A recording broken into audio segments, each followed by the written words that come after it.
During the drafting stage of the project, I knew that I wanted a sense of fluidity between my products, as I found this to be the most effective during my research into similar media texts.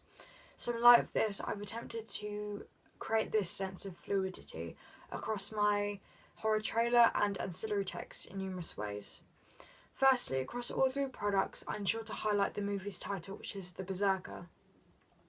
Though it would make sense for me to present the title in the same font through all my three products, I avoided doing this as I thought that it would come across like I lacked creativity.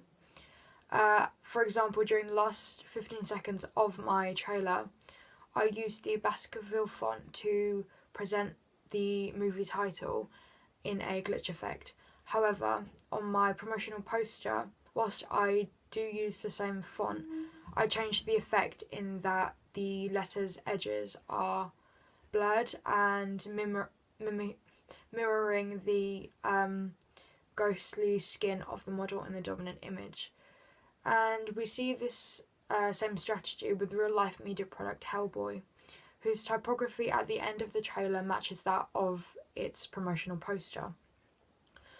This formulates that sense of fluidity and increases recognition of that film because through having the same typeface on multiple media products, it establishes to their consumers how that font is specifically for that film and therefore becomes the look for that product.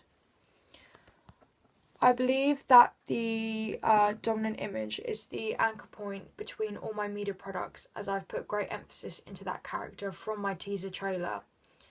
During the last 30 seconds of the trailer, the audience see the protagonist waking up suddenly, looking straight into the camera.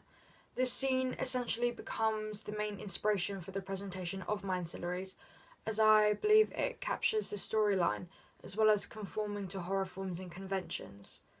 The protagonist's possessed eyes evoke danger and aligns with iconography from existing films such as The Exorcist, which follows a similar narrative and did, to an extent, inspire my own plot for my trailer.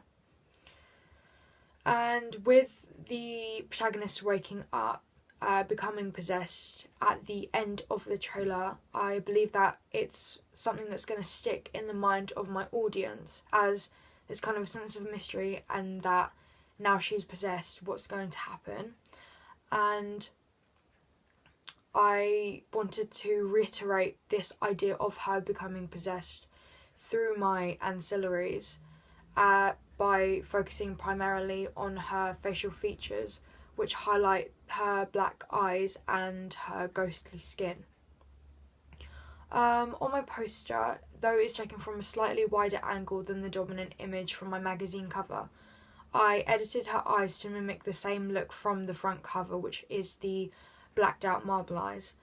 And to highlight her becoming possessed, I drastically edited the model's skin to that of a ghost because of how it denotes themes from the horror genre and how it visually relates to the presentation of the title beneath it with the blurred letters like I mentioned earlier.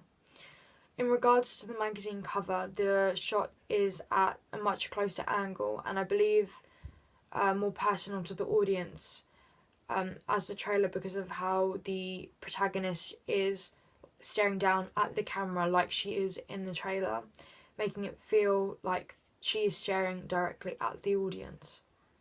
And again, I edited her eyes and skin tone to match that eerie aesthetic of the poster and the trailer. In turn, I believe this establishes a specific look for my movie and, especially with the ancillary texts, hint at the trailer's narrative. Referring back to Hellboy, there is a great emphasis in all of his products on Hellboy's appearance, specifically on his tainted red skin that gives him the menacing name. We as an audience have connected the image of his character to that movie and the brand because of promotional media products, and I believe this is all down to his trademark image, which we see on posters and magazine covers. To conclude, I believe the combination of my trailer and ancillary text is effective through emphasis on the protagonist across all three products.